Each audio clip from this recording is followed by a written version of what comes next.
So this is the second video in this series of how to take a fursuit head that's been set up to be 3D printed and try to make it ready for Pandafold. So cancel. Object. Okay, so we're going to import the top of this. Open. Um, yeah, I think I'm discovering there's yet another bug with 3DCoatPrint where its scaling isn't right because it seems very inconsistent. But let's see if we can fix this. Yes, it is wildly inconsistent here. So the last time I imported this, the head was small and the jaw was large. So there's definitely some insanity going on here. That being said, we're just going to keep sticking with it. So I believe the bottom, so okay, so we imported this. So first thing to note is we have this voxel volume that has nothing in it. We're just going to delete it. Let's go ahead and save our work. Control S. And what we're going to do now is see if we can upscale the jaw here. So let me find it here. So it's here. There's other stuff going on here. So I think this is made up of multiple parts, okay? So before we upscale it, we're going to go ahead and combine all of these multiple pieces into one, okay? So what we're going to do is we're going to say, so we're going to name this because in a moment it will become very difficult to figure out what we wanted if we don't name it. Lower jaw. Okay, so now I'm going to merge and move to, and you will see there is a lot of options here. And the merge visible, I don't think that's Boolean. We want Boolean. Actually, I think we can cheat here. We can just say merge subtree. Merge subtree. There we go. Okay, so now, yes, except that broke stuff. But we're going to try an experiment in a moment here. Okay, so it broke stuff because the normals are flipped. I have no idea why this is happening, but let's see what happens when we voxelize that. We click on the S to turn it into a voxel, and I'm going to turn this up pretty high so that we get a good place to start with.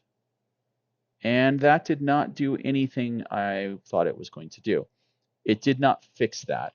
So Control Z that, Control Z that, Control Z that. Okay, so we're back here. Let's see what happens if I voxelize each one of these individually.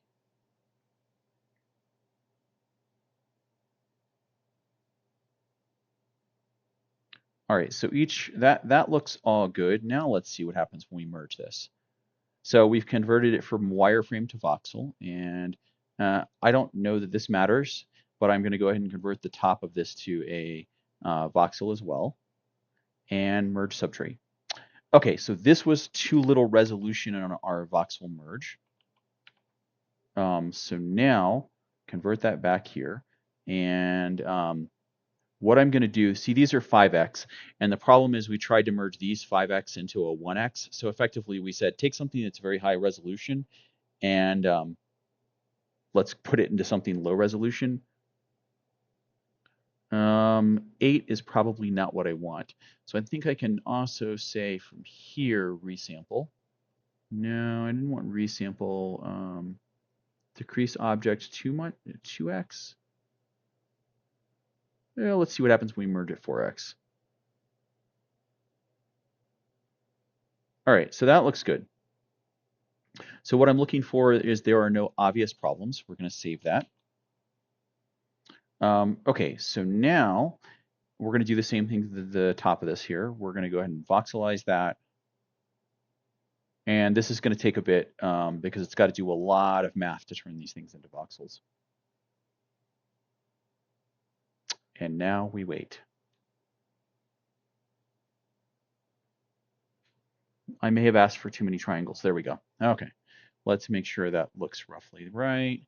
All right, so now we're going to voxelize this. So effectively, we're turning this into like a solid bunch of grains of sand that are combined from a hollow, like 3D mesh. All right, so I don't see any obvious problems that were created from doing that. So now let's see if we can merge these guys here at 1x, because these don't seem to say they're having problems. Merge move, merge subtree. All right, so now I have all of that stuff merged together into a single model. So now I have these two models here. I'm going to undo that. I'm not quite happy with what happened there. Let me increase the resolution on this. All right, so now we're going to try and merge subtree. All right, so that looks a lot better at 2x. Okay, so why I redid this is I saw these gradiated lines there, and when the gradient lines get too much, it makes me worry that I've lost too much resolution. All right, so now we're going to try to overcome our scaling problem. So I'm going to click down here, and I think if I scale this up 250, so I clicked on, so if you want to do like a specific number, I just clicked on it there to scale up to 250. And then let's click here. I want to do transform. I don't know why this is not working like I want.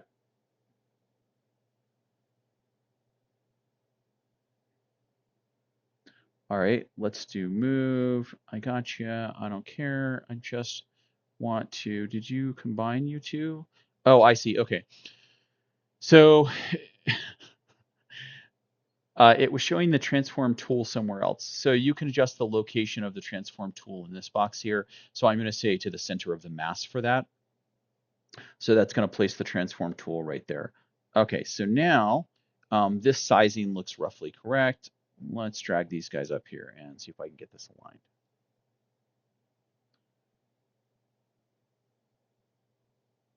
All right, so I really wish, let's see if I can turn off the 3D printing volume because I don't care. Show 3D grid. I don't see the turn 3D printer off. That's what that box is that you're seeing here. It's supposed to show you the volume of the 3D printer because this application is meant to help you get things ready for 3D printing, which is not how we're using it. We're using it as a, I should not say basic, but as a 3D editor. All right, so now we have these guys kind of aligned. Let's start talking about what needs to happen here. First thing is you will notice that Z is up. That is not the orientation for the Pandafold. I guess we'll do one other thing before we fix that. Okay, so I'm going to say to center mass, and then I'm going to set this so that the, let's see, we're on the y-axis. Y-axis is 0. And that's not what I wanted.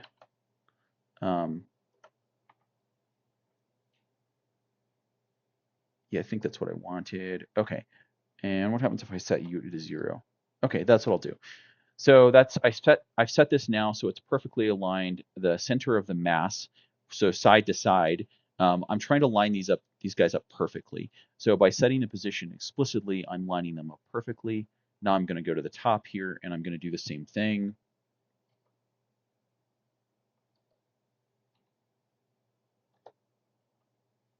Oh, I forgot to set to center mass. And that changed a little bit, so we'll just redo that.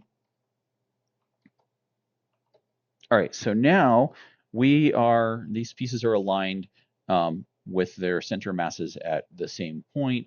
So let's drag the jaw down and we'll see if we can get that lined up perfectly. All right.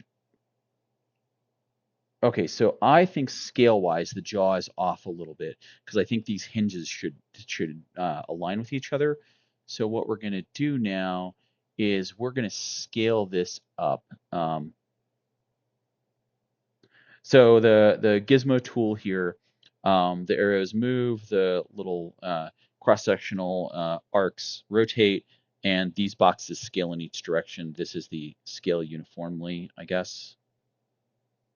I hope. Well, let's take a look. Let's just make that huge and zoom out and make sure that looks like it should. No, that is not a scale uniformly. I want to reset space. I think that will fix that. Let's find out. So do that, reset space. No, that did, that reset the scale, but not in the way that I wanted to.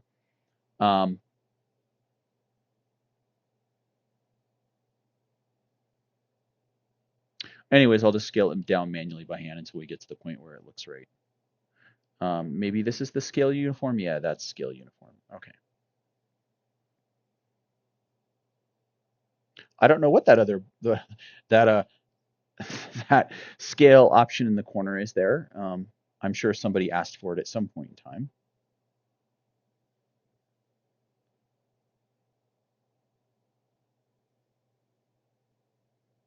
And I'm in orthographic view. So orthographic is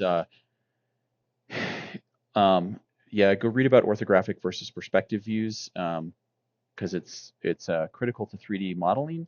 But orthographic is what you want to do when you're trying to align things in three-dimensional space.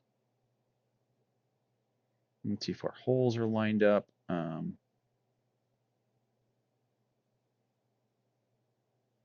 All right, so my goal with this was to get us to a starting point of how do I go ahead and prepare this model for patterning. So one of the first things to think about, which I should have mentioned earlier, is the right way to do this would have been just to ask the person who made this model, hey, can we have this not full of holes? Can we have like your original sculpt? That would have saved us a lot of time. All right, so now we're here. So now we're at the point where we have this this mesh, at least these two set up. So I'm going to save that. And now I'm going to back to my point about Pandafold. Pandafold's axes are Y up. So we can go in here and say preferences, and I think it's viewport Z up coordinate system. I guess it's now put X up. I don't know. We'll find out. No. This is now Y up. I can tell it's Y up because you can barely see the printer bed there, but that's Y up. So now we're going to go ahead and rotate both of these. So I'm going to select both in the tree, and then I'm just going to hold down, I think it's Control for snapping. Yep. So now we are here. Okay. So I'm going to call this the second video here. If you want to, I'm hitting Control S. 3DCoat has this nice feature to let you kind of version your files. I hope it's in this. Save incrementally. So it's going to save this and bump the file name up by 1, and that way we can just jump back here. So this will be like video 2001, and every time I save incrementally, it's going to up that 00. Now, that being said, one thing to know about 3DCoat, because it's saving essentially a pile of sand that represents this 3D shape, is the files are very, very large. So yeah, you should just know that this thing produces gargantuan files. It would not surprise me if that's a 400 megabyte file. All right, I'm gonna pause for a moment and we'll get started with the next video.